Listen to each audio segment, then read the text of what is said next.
Assalamu alaikum wa rahmatullahi wa barakatuh.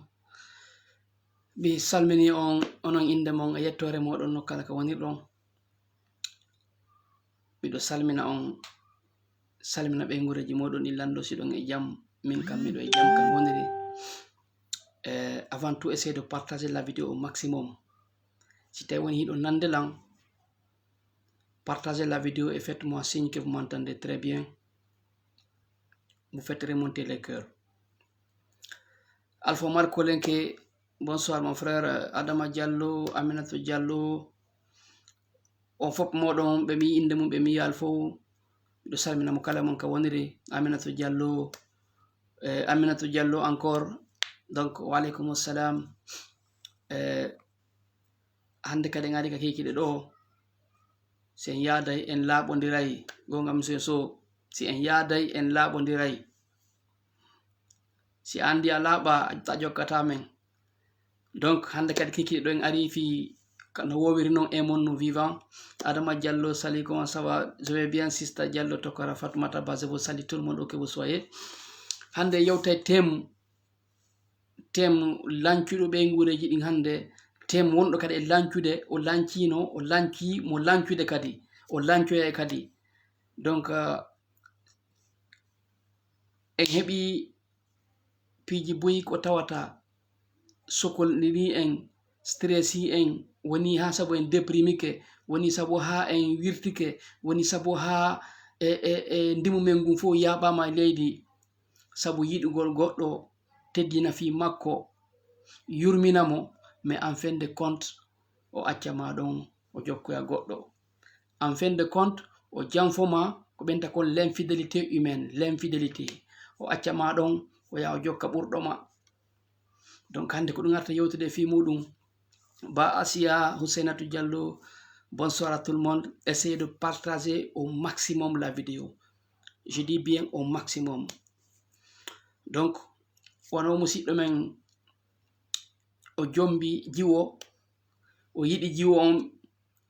Aboubacar Diallo Dogome, merci mon frère.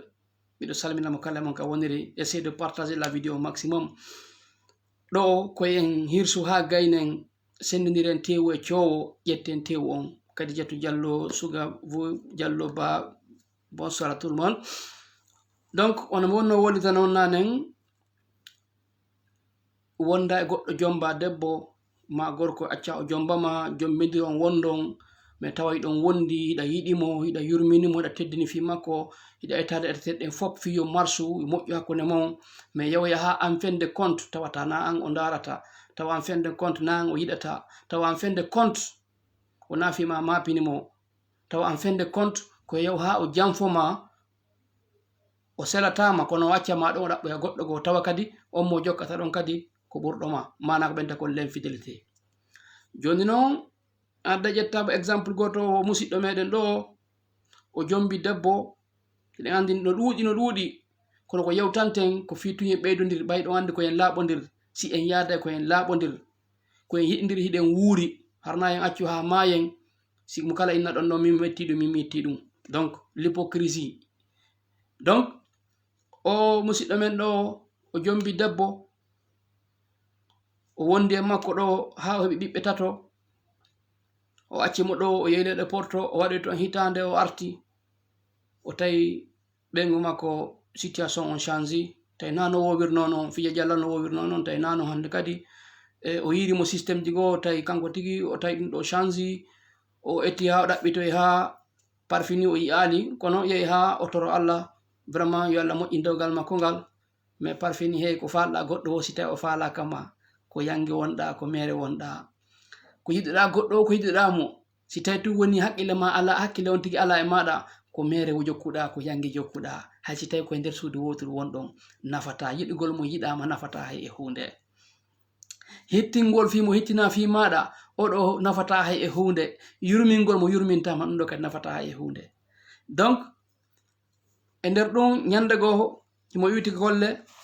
ɓengu makko wi no yawde waloya denna bo, mo arde mo wiwti golle Madina, o ari ha nokku, o inni acci o cippalo o sodoɗo gâteau e crème ko neldira ɓiɓɓe makko ɓen e ɓengu makko, o ari o naati ka crémerie, waɗo tawi ɓengu makko e gorko no joɗodi o waɗi pagayi ɗon tawi pagayi on nafata o waɗi gere tawi gere nafata donc o contacti en joni noon sabu on qissa makko ɗon en hollay ɗo hande comment repérer une personne infidèle ko honno wawirta siɗa wondi e modi maɗa ma hiɗa wondi e ɓengu maɗa an hiɗa hiɗimo hiɗa andi alamo e jamfade hiɗa andi ɗa hittini fi makko hiɗa andi ɗa yurmini fi makko hiɗa hittinɗa wadde peji ɗin fof yo dewgal ma ngal yo moƴƴu kono oɗo tawa hakkille makko ɗen ala e mako nan a yiyata oɗo tawa o añinoma neeɓi kono a yiyata oɗo o meeɗa haaju makko yande ma a andata fi honɗum par ce que ala ɗa margite kono ala yi'oje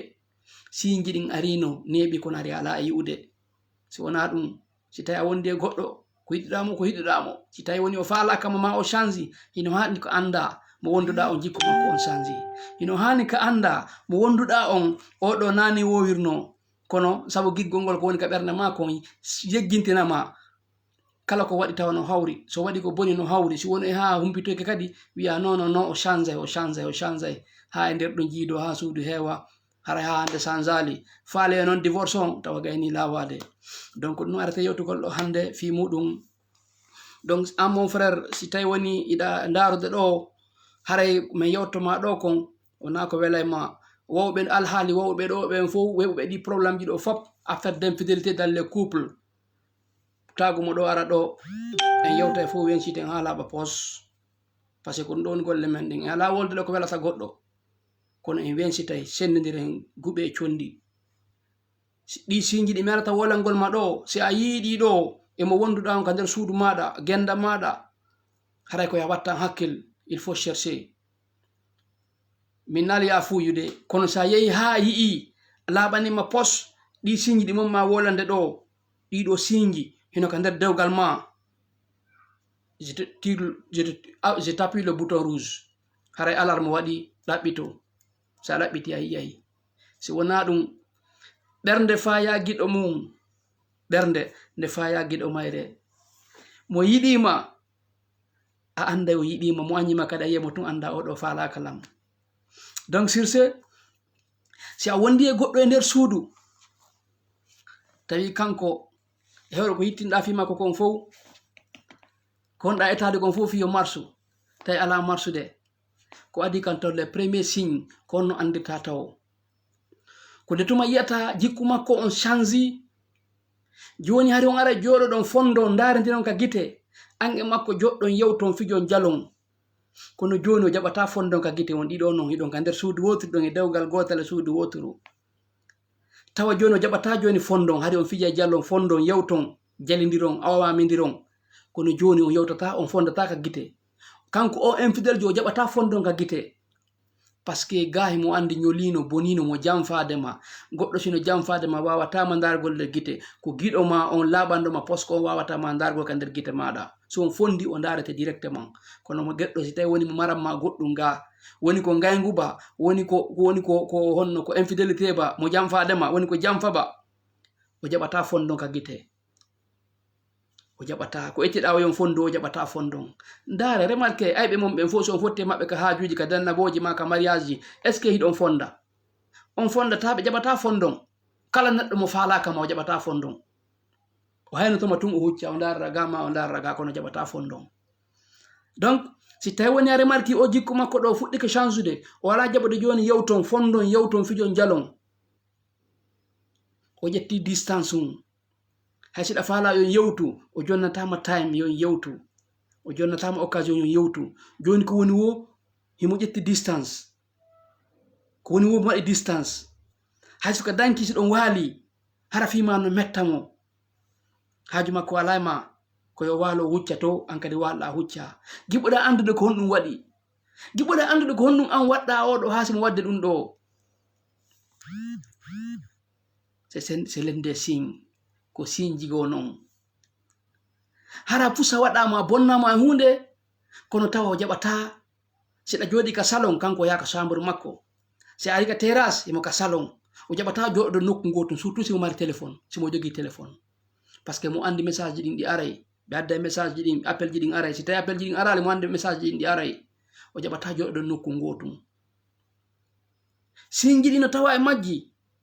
nde tawata hande kadi o hettinta fima ɓenta ko l'attention. La personne infidèle, elle ne te donne jamais l'attention parce que mo woni jonnugol attention on ɗon naka yaasi an mo wondi mo jonnatama attention. O aratama yenatama salut ma chérie, salut mon chéri, comment tu vas ta journée, yewtereji welɗi ala kunde moɗon o yewtama welɗi. An ko wowɗa wo ko wowɗa ko sonko ko wowɗa o wowɗa ko gere ko wowɗa o hino metti parce que no wodi wonɗo mo wolande to yewtireji walantoɗimo. Himo mari ko yewtoma yewtireji walantoɗimo ko ɗum waɗi an sa wolanimo haray no mettamo. Yewtomo welɗi ɗon walnamo wonkiki on hino ka yaasi. Kono an a wolay tun o mettinanima, a wolay tun miɗo wowno wadde ɗum, a wolay tun o comparama yimɓe, a wolay tun o ñerma. Selen nde sin ɗaɓɓito. Wiɗen honɗum kadi sa yi mo wonduɗa on hino comparama o innama wandama kaarijo kanko ni wawi watta, kaarijo ko ni waɗata, kaarijo no warri ni an a warrata non. Hey, c'est un infidèle. C'est un infidèle. Kaarijo kanko ni o ɓornorta, kaarijo kanko ni makiyorta, kaarijo kanko ni gawtoɗo doginta, kaarijo kanko ni so warri ni ko ni o warrata kanko. Vraiment c'est super. Ta lando o busani on ton on mo wacci ɗon o accuma an mo han no waccude on ma o yewtoma o yewtoma ko no falaya waɗir non o wolnanma ɗum ɗon ko saɓotugol wola comparement goɗɗo go o ta lando. C'est l'un des signes. O busani on ɗon o falama on mo waccude yeeso maɗum wenna o compare mo comparde may mum ko on ɗon o woni haaju makko woni mum ma wawɗo wa on ɗon. C'est des signes fenata. Yelti ɗum no tawa e sinji ɗin si woni ha a hewti hiɗon wondi téléphone makko ngu tout le temps ko silencieux waɗatamo. Tout le temps le téléphone est en silencieux. Et kadi ko yo hippu téléphone on ko yo hippu téléphone on tout le temps le téléphone est en silencieux. Fi honɗum ko taw worɓe ɓe noddumo ma rewɓe taɓe noddumo ha ɓe gayna taw ko ma o décrocha a andata fiita andu yimo ɗon ɓe noddude mo. Message ɗin ari mo wawi haɗa joɗiɗa mo wawi jabade ɓe message texto fenata. Il faut ɗaɓɓita. C'est une personne infidèle. Ma o so noddama ha o gayni o décrochi sa inni allo oui nam ok awa kay merci ta lando sinaɗo simɓe jiɗe jombediri no wodi ko ɓe suɗidirta no wodi ko ɓe suɗidirta. Siko nene makko e ben makko noddimo ɓe yewta e téléphone hay siɗa jooɗi. Siko patron makko noddimo ɓe yewta hay mo jooɗi. Mo wonduɗa on ɓenguma ma modima haray mo jooɗi. Kono si tawi tun woni singi ari noddi tun oui comment ça va il est bien ok am nodditata miɗo occupi seeɗa hay si fu so wala wadde o ta lando. C'est les signes précurseurs ko paskeɗa ɗon o wawata yewtugol téléphone. Si ala ɗon ɓe yewtay kono ɓayɗa takko makko ɗon o jaɓata ɓe yewta. C'est des signes qui ne mentent pas. Ma ɗum o noddama so woni bimbi a fokkiti yawgol golle ma o innama wandama ko heleron bo artata hare mo humpa andugol si a niɓɓay e si a niɓɓata. Hare mo humpa andugol ko honto yahata e nder ñallal ngal fi honɗum yo profite kanka ɗo waɗa ko watta kon vite fait. C'est des signes ɗin signe ɗi fenata. Ma si on ari walagol ka ari a walike kanko jaɓata walade law o jaɓata walade heña fi honɗum hatta walo heña ko parce que ma o jonaɓa un message ko ma o naɓa un message de bonne nuit e giɗo makko on to an ɗo wondi kono na giɗo makko o jaɓata walagol tuma walɗa neɓi ha so walo parce que mo haɓɓiti ko ma tun o naɓa dernier message to taw ka chéri makko to taw ɓe seeda e hoore jam si kankon o walo. An wona takko makko on haaju makko wonta e ma. An wona takko makko on ko laɓaɗa o mara haaju e maɗa. Si ɗum ɗo no wadde c'est des signes précurseurs. Ko hikki e ɗo no tawa e signe ɗin nde o changeata subitement comme ça look makko on. Joni exemple no famora hari ko wowuno ayatamo laaɓi, ko wowuno ayatamo makiyo, ko wowuno ayatamo waɗi peɗa, ko wowuno ayatamo waɗi looking nice looking. Hari mo wawi tum wa mana wa yahowo makiti tumarɗa ka makko mo wa yahowo makiti. Sa yi ɗum ɗo change tout d'un coup o watti wadde sexy o watti labintinade watti maquillade o change look tout d'un coup nanon fo eɗen andi yade ces femmes qui aiment aussi se rendre très très belle on a fiɓe ɗo yewtude ko wonde yewtude ɗo c'est des personnes infidèles donc a yitunde wotere ɓeɓ o change on looki makko ɗon joni ko yiɗa momo moƴƴuru meƴƴeren no imo daka ndarogal emo darto imo yiltora ɗo emo darira ɗo maquillage façon façon joni o sooday rouge à lèvres façon façon o sooday joni hari o parfume tataw ko joni o watti parfumade joni hari ma wonde hitande woterta ko pertati o mari e nder suudu makko ɗum joni e nder lewru taw o mari plus de 5 à 6 paires e nder lewru wotoru ɗaɓɓito ayiyayi no nder ton wona an woni labintinanade wona an woni makiyanade ɗaɓɓito hino nder ton mo woni labintinanade on no ton wona an wonɗo mo yewtude welɗi on yewtama ɗi a yewtatamo ɗin ko on woni labintinanade hiɗon e dewgal kono kanko on wino ka dewgal maɗum kanko gorko on tuma mo noddama landoma ko honto wonɗa ma hande men neɓa ka bulo hande meɗen marini on ka golle amen hande patron warini hande meɗen mari surcharge ko mami waɗani ni bimbi men gollano kikiɗe men gollirta ƴawrini joldi sifa ɗin piiji o ta landu madame modi ma natiyetena yeeya o watti yawde huɓɓa kereje ɗen ka yaasi tuma wonnima wonmi ɗo hamdi waɗe mi yawde nokkel kaari yawi ha tawa naɗon o yeehi o innama mo yawde nokkel kaari tawa naɗon wona yarde maɗum oɗo debbo wiyama ɓeyguma wiyama wondema miɗo wiyade dennabo ñande fini to ko ɓe mari mariage ɓe mari dennabo tawa kadi mariage be haaju be ko ma compule goo façon piiji goo conci goo no ton paɗe goo façon goo no ton wona ha joni yawde so ayni o joni hande yultoɗen o haaju ɗo hay sa walo yaade ha bimbi yaaden o adda guere o adda sonko o winna kanko ko famille an on noon ko ɓen ɗo mi holla ko mami yaha hara na ɗum fus hara mo andi ko woni yawde so yehi o waloyi defugol ngol o yiide on ɗon ha o yiide on ɗon ɓe yewta an haɗa ka suuɗa jooɗi habbi hiɓe ɗuuɗi ko ɓe watta ɗum c'est des signes précurseurs wonde si ɓengu ma wayni kam a wi'u hey a yata hay si tawi woni mo feewi hay si tawi ka suudu kaba juulata fana alansara so innima hande mbeɗen mari haaju wi'u hande on a yata bimbi en yaaday c'est des signes précurseurs so fuɗɗi ka ñaaɗangol ma sonkalngol ma wullinkinagol ɗon ma moninkinagol ta lando ɗaɓɓito ayiyayi si wona ɗum sayni ɓengu ma yata en yaada e bimbi mo hani weltade parce que quand woni premier c'est des signes précurseurs qui ne mentent même pas hikki e ɗum no tawa e señji ɗin wiɗen nde yiyata tawa o ƴetti distance o ƴetta distance ɗum ɗon woni ko gorko ma woni ko ɓeygu ma o ƴetta distance hande kadi kala ko yiɗa faala on yewtu o jaɓata yewton konno yewtirton mo mari mo yewtida e mum konno yewtirton o wawata yewtugol mo mari mo yewtida e mum yewtoto ɗum welɗi ɗaynamo on wawata yewtugol elle prend la distance tawata hande kadi kala ko falɗa yewtu o jaɓata yewton kala ko memminɗa o liɓa fenande e hoore ma kala ko memminɗa o liɓa fenande e hoore ma ka yiɗa momo muƴƴuru meƴƴeren no so noddama téléphone ko yaw ka yaasi o wola wolinkino doyi o famina ko secret harana secret kaw jooɗi wo seeɗa kala téléphone makko mo raɓɓita téléphone makko on dara seeɗa kala mo dara téléphone makko on so noddaki so addinaka message ta lando ma noddamo téléphone ɗo ya noddumo pep taw téléphone o décroché téléphone ta lando c'est des signes qui ne mentent même pas min noon ɗo mi wolata ko wela e ma ko nafa e ma ko mi wolantama ɗi sinji ɗo si a yiɗi sinji ɗo o ta lando ɗaɓɓito a yi'e nder ton sina ɗum mono yiɗuma koko faalaɗa waɗata mo yiɗuma mono yiɗuma koko wela e ma kon o waɗata mono yiɗuma o soñjatama mono yiɗuma o janfotakoma mono yiɗuma o yurminte kono si tawi woni ɗi sinji ɗi mi wolanma ɗo ɗiɗo tawama nder ton ɗaɓɓito si tawi woni yiɗa wolandemo ma on jiɗo ma on tuma wolanɗama wo koyo sonkane tuma wolɗa wo kanko mo hiɓɓanima tun haala ma welata tuma wolanɗama wo mo sikki sa inni bebe ari joɗɗen yewten ha min ta wolnan ɗum min buttinanan minen yewta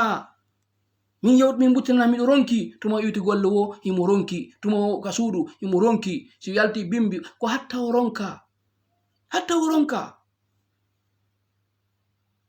imo mari mo yewtida ka tarawo imo mari mo fijida ka tarawo imo mari mo jalida ka tarawo ko honno wawata fijirde o jalana o yurmina mo wondi on ka suudu wawata gasude ɓernde wawata yiɗugol himɓe ɗiɗo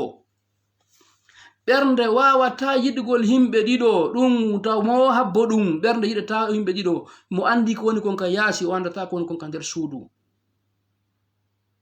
si ɓengu ma no janfade maka yaasi kander suudu ma ndum feere ala ɗon on bonayi o wawata jogagol tan makko fi suudu ndun hare ala hakkille maɗɗen fof ka yaasi woni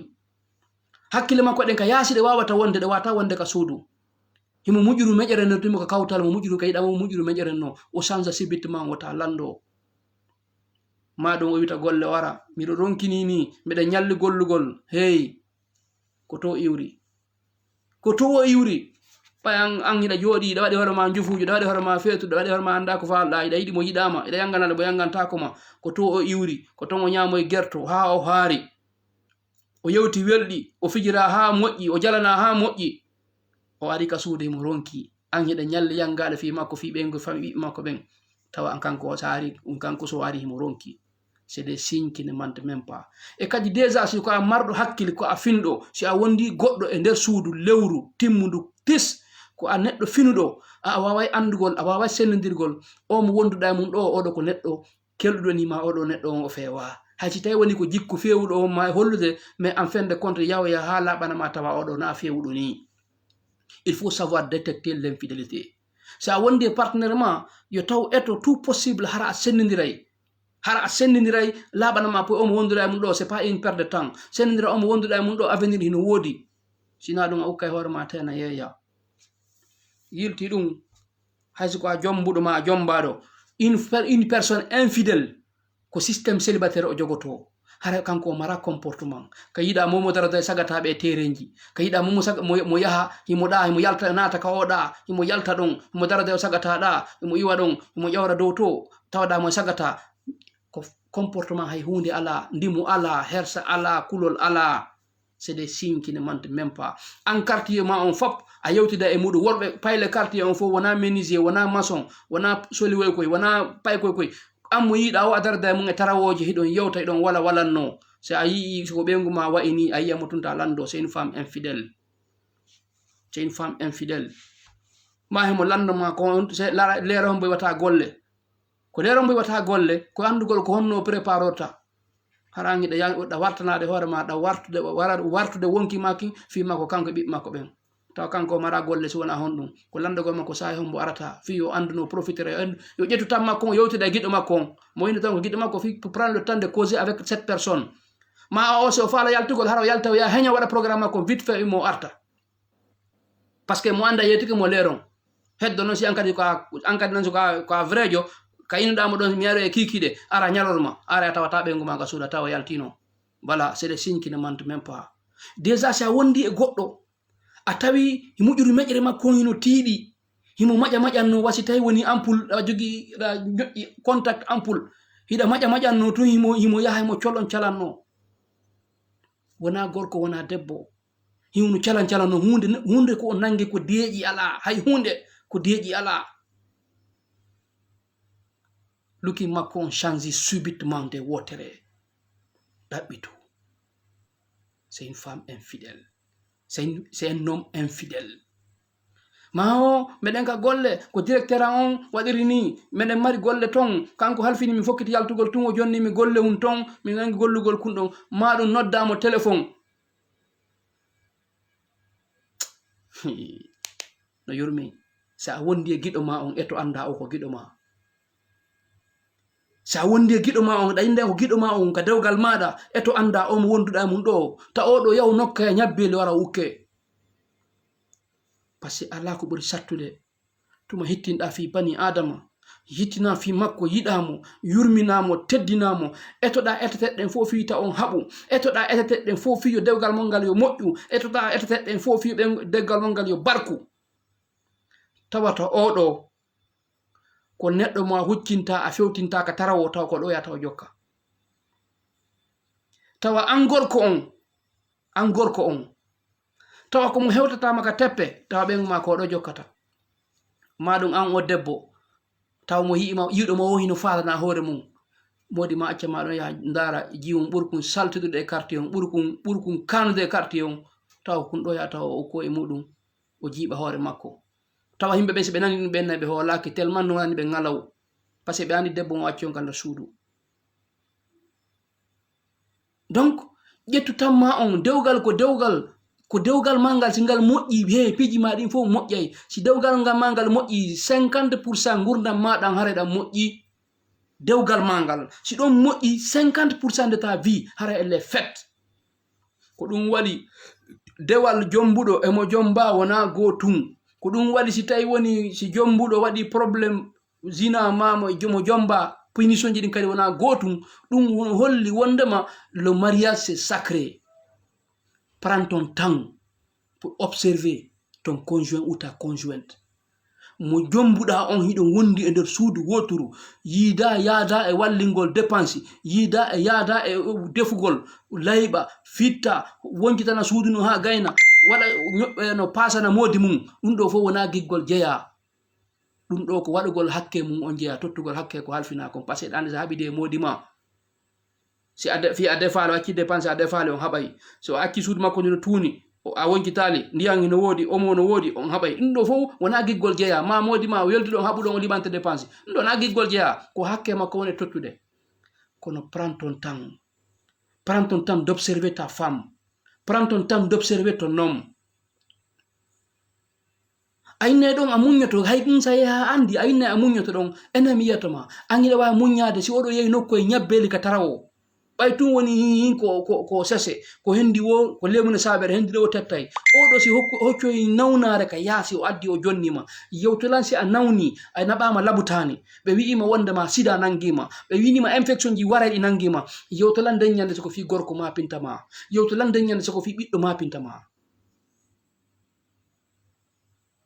debbo ma on ko laba o ko laba si o jamfike ma accudu ma o jamfi on jokka haaju ma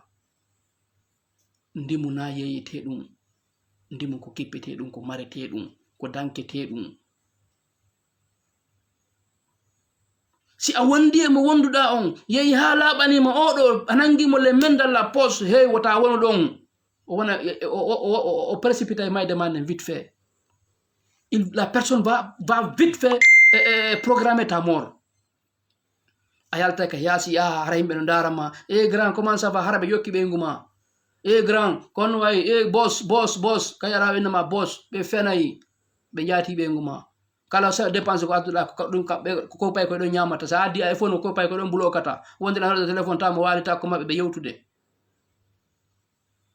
ma o noddamo téléphone tun o doga o yaa dondamo téléphone tun o doga o yaa to o jooɗo kanko tun nde fof no jooɗi ɗo moƴƴi ɗo kanko tun o yaa jooɗo to e wolugol téléphone ma ƴetta livre o yaa jooɗo sera o famina mo jangginkinade o fenayi ko programme ji makko ɗum habbi coup de téléphone ko ɗum habbi. Prends ton temps observe mo wonduɗa o hey wota yiɗu goɗɗo ha tawata yejjita hoore ma wota yiɗu goɗɗo ha tawata vraiment a yejjitay anda hi oɗo no yiɗuma ma oɗo yiɗama sendidir giɗo ma emo yiɗama si a sendinirali giɗo ma emo yiɗama e gaño ma a wawi ka gaño wonta ɗon ko ɗon wonoyta si yehi ha laɓanima o mo wonduɗa e mum ɗo oɗo waɗi hoore mum leebuno sabere hedde o tettay hey muññogal dewgal ɗon muñño on ɗon par ce que si oɗo yehi nokku e ñaw hiɗa andi ko honto wona yahude hiɗa andi ko honɗum ne waɗoyde a anda donc mon frère o an o nanguduɗo ɓeygu ma e o jiwo ɓeygu ma la solution te revient sa wonda e mum e sa wondata e mum ko an andi on heɓi ɗi ɓiɓɓe ko gonga ɓiɓɓe ɓen hiɓe ɗon kono jo'in oɗo yewton si tawi o yewton si tawi menasa si tawi woni yehi ha tawi laɓanima o ninsi par ce que buykadi no waɗa hara ko sabu juunu yagal hara ha hande ɓe jamfaki mo ɓe wondi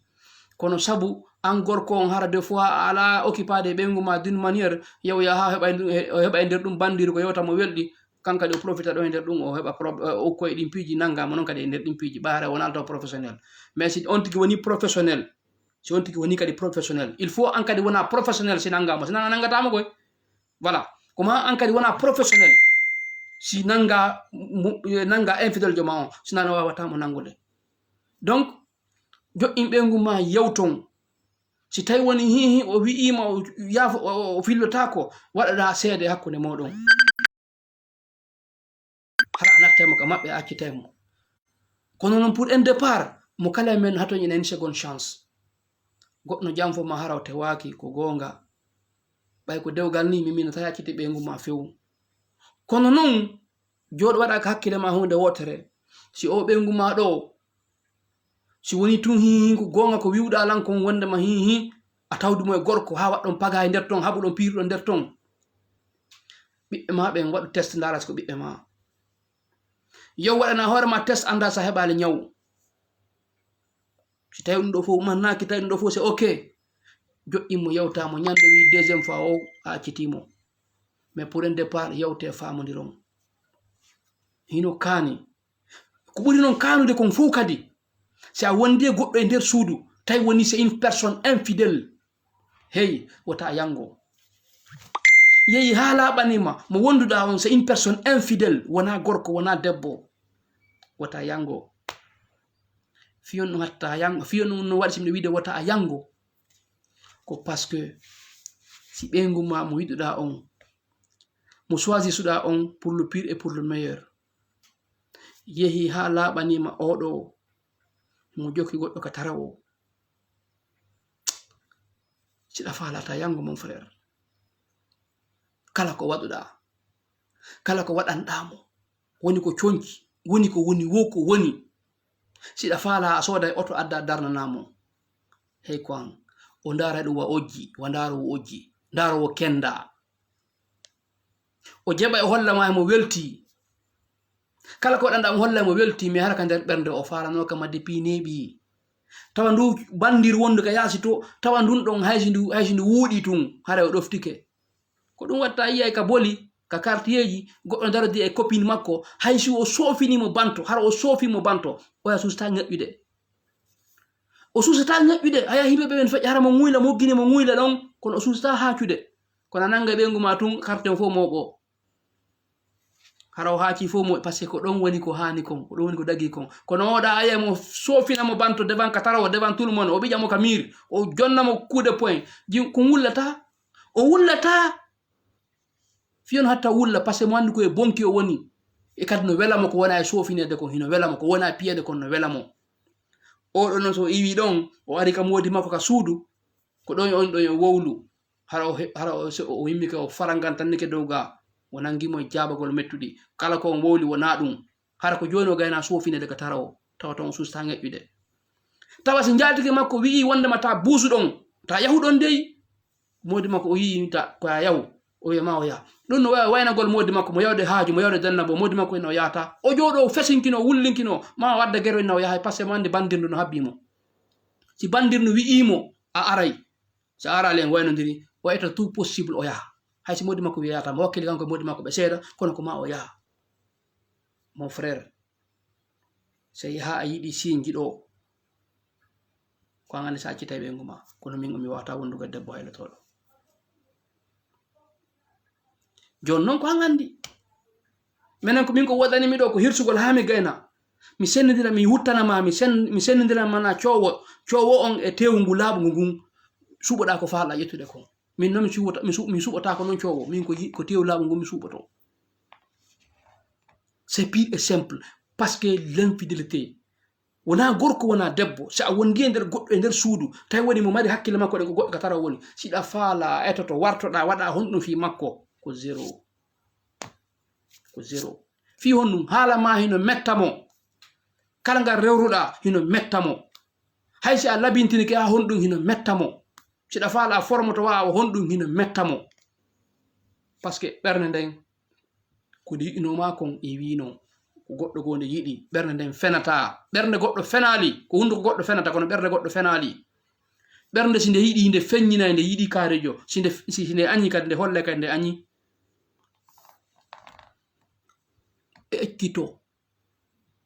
ekkito mi wi'i janto moƴƴa ekkito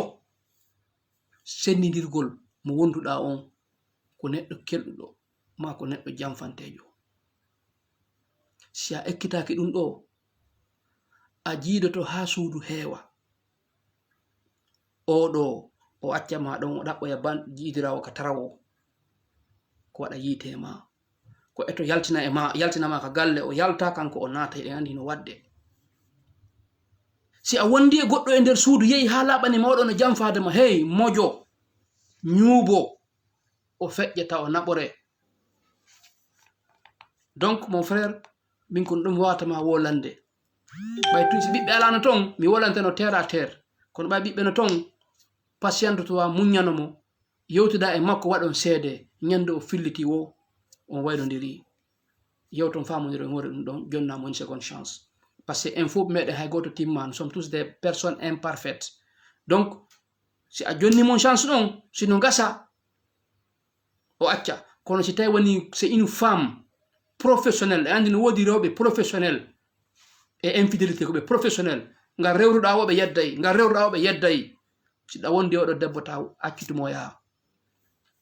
debbo mo tawata ko infidèle ko waɗanɗamo o wona ɗum ko waɗanɗamo o wona ɗum watta wigol wondema a ɓawli watta wondema monsieur so awa ɗe balɗe ɗon ɓawliti ko rawnuɗo wondi mum ka tarawo ko rawnuɗo jokki ka tarawo ɗonon ɗe juuɗe mon onon ɗe juuɗe mon ɗaɗi ɗi no yaltiti har ɗaɗi ɗi no yaltita joni no watti yaltude mo jokki on to ko bulbulujo ɗaɗi ɗi yaltita ka juuɗe femdoɗa hori ko hettiɗo wonde mum ka tarawo il faut apprendre les signes il faut apprendre à décortiquer les signes ekkito seɗugol signe ji ɗin wota wonde goɗɗo tun ɓay woni ko dewgal ɗo wondi tun fi ɓay on haldi ko joni ko dewgal inna tun a joni ɓay ko dewgal a heeɓi garanti a naati ka dewgal ma lanni waroɗa ajjoɗa croise à bras ko ɗon noon combat on fuɗɗoto si a jombidiri e goɗɗo c'est là-bas où le combat commence parce que mo kala mo no mari qualité mo kala mo no mari défaut c'est le bon moment ko ɗon noon fuɗɗotoɗa wadde combat on combat ta wonki makin si tawi ko boni ki yiɗino combat ta wonki makin fi ki yiɗi ko moƴƴi kon parce que to ou tard mo wonduɗa e mum on siɗa faala wona professionnel e jamfa ñande go si tawi tu woni mo wonduɗa on no laaɓanma a jamfike mo yaw ha ñande go Allah ƴettata ka a mijata jon tumba ƴettama tumba e horde jonnamo o yiyata no laaɓe pos ala ko yeddo sina ɗum ko on ɗum yangani debbo on ɗoma jamfade ko labawo ko laba ko on ɗum marɗa haaju e ɗum o hollima o faalakama ko pay koye luwinay koye seeɗe ka carte haji makko woni e mum haaju ma wonta e o debbo ɗo ko ɗum haaju ma wonta e oɗo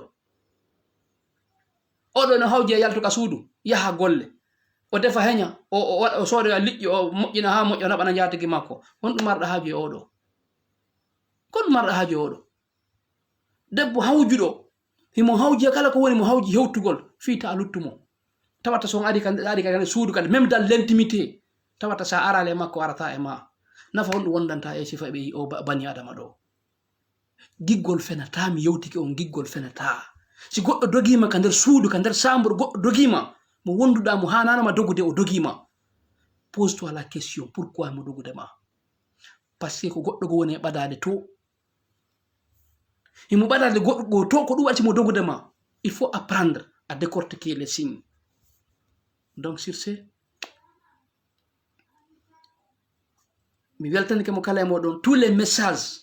de réconfort tous les messages de félicitation fof mi yii mi weltori moƴƴa wona seeɗa donc prenez soin de vous je le dis encore prenez soin de vous yiɗu hoorema teddina hoorema yurmina hoorema si yimɓe ɓen yiɗalema yimɓe ɓen yurminalema yimɓe ɓen teddinalema peu importe hunde lorratama you have to go in the right way jokku ko moƴƴi kon sela haajuji ko yimɓe wolatama ɓuttinan hoorema you have to make yourself happy you have to bring the happiness for yourself wata considére goɗɗo ha yejjita hoorema wata considére goɗɗo yiɗu goɗɗo ha ɓura hoorema sina ɗum a trompay sina ɗum a soñjoto sina ɗum a miijoto yiɗu hoorema andita hay e goto ka aduna ɗo o wiwata ko wi ora moƴƴina gurdam maɗan si wona hoorema ka waɗɗa hoorema wo ko ɗon yeyyeteɗa kipu ndimu ma ngun ɓuttinana hoorema sabuna deƴere wonki no weeli wa deƴere wonki wo ala si ɓernde ma nde no ɓutti machallah ko a yiɗoma no andi ɓernde ma nde no ɓutti wota ƴettu ɓernde ma nden waɗa e paani mum jonna mo anda valeur mayre hara a soñji e hoorema wota ƴettu ɓernde ma nden waɗa e plateau jonna goɗɗo mo méritama hara a soñji hoorema make yourself happy you have to be happy yourself Tu dois être heureux dans ta vie. Pourquoi tu vas te chagriner? Sa wondi mo wonduɗa on ka nder suudu laaɓanmo waɗanmo ko hanɗa wadde kon wota suuɗo mo accu kanko o suuɗo ma wota jamfo mo accu kanko o jamfo ma wota fenan mo accu kanko o fenana ma yawyay ha Allah terasa mo ƴetta mo jonna ma waɗa mo e horde weƴƴita jonna ma pansan tawa ko kañum ni yeddotako ko dañande noon waɗata ko wawɗa wadde kon siko accitugol on tigi ma siko watta wadde o ma siko a muñño fo mum dañan ɗo hay laaɓanima mais uddutu gite ma ɗe ndara yeeso ma mo wonduɗa on si mo yiɗuma a anday si o añima kadi ɓawo yiɗugol ma a anday wota tampin hoore ma make yourself happy waɗu hoore ma heureux ala ko wawata welnugol gurdam bani adama sina tuma wonduɗa e debbo yiɗuɗoma mo yiɗanɗa tawa mo yiɗuma hiɗa yiɗimo himo yurminma hiɗa yurminimo waɗum ɗo ala ka aduna ɗo ko noon kadi woniri sonja e gere e wirtere ɓurali tuma jombuɗa debbo mo falaka ma jombidirɗa e goɗɗo mo falaka ma ala wirtere e sonja ko ɓuri tuma suɓiɗa goɗɗo o accuma ɗon kanka ɗo suɓi goɗɗo ala wirtere ko tuma etantoɗa goɗɗo yanganoɗa goɗɗo diwanamo maayo tawa mo ƴetti ɗum yaaɓi e leydi sonja ɓura ɗum si tawi tawa e o histoire mo mi wolanma fi mum ɗo iw hande wi a wondata e janfotoɗo wi a wondata e fenanowo ma si tawi woni yehi ha ko ma wonda e makko si yehi ha tawi ko ma wonda e makko hey ƴettu ɓernde ma nden ambalande jogoɗa jonnamo photocopie on o jogo simo faala o hayka photocopie on simo faala o yoola simo faala o sunna sennodir ko hombo yiɗete ko hombo yiɗetake debbo ko laba wo ko laba si tawi woni o nafatama si tawi woni o feewa si tawi woni ko infidèle mi jeejima mon frère muñño oɗo accoya ko woni kon ɓawo no hecci ɗum si wona ɗum ko ñande hoccuɗa ñaw bongo ko daññande andita ko mama wolande ko har gañi lawade e Allah tawno har lawo akki ko noon woniri sa wondi e gorko ma on tawi yiɗo wono faala ko gonga kono tawi woni hendiɗo o kadi yiwɗo o kadi heɓay ma sœur wota yango mere mo yiɗɗoroma on wona wiyata yo yiɗe mo añima kadi wona wiyata yo añe o añete gratuitement a mara ko waɗana on tigi ha o yiɗe si on tigi yiɗama donc ta tampin hoorema ɓuttinan hoorema doyi waɗa hoorema happiness si a ɓuttini ko ɗum ɗo woni ko ɗaɓɓa ko heddi kon fo ko nama waɗa e tori yara donc sur ce hara mi weltanike mo kala mon ka woniri prenez soin de vous chaque jour c'est une vie ne donnez jamais la chance à vos ennemis de vous détruire je dis bien ne donnez jamais la chance à qui que ce soit surtout vos ennemis pour vous détruire soyez forts prenez votre temps pour vous-même pour vos enfants et encore pour vous chaque jour c'est une vie donc sur ce je vous salue où que vous soyez. Essayez de partager la vidéo au maximum. Je vous dis bien au maximum. Les prochains jours à venir, on va exploser les réseaux sociaux. Ce sera du bon. Donc sur ce, passez une excellente soirée et merci beaucoup. Je prie Dieu que Dieu vous protège. Soyez forts où que vous soyez, ou soyez fortes où que vous soyez. Ne donnez aucune personne la chance de vous voir détruit. Je vous remercie et passez une excellente soirée.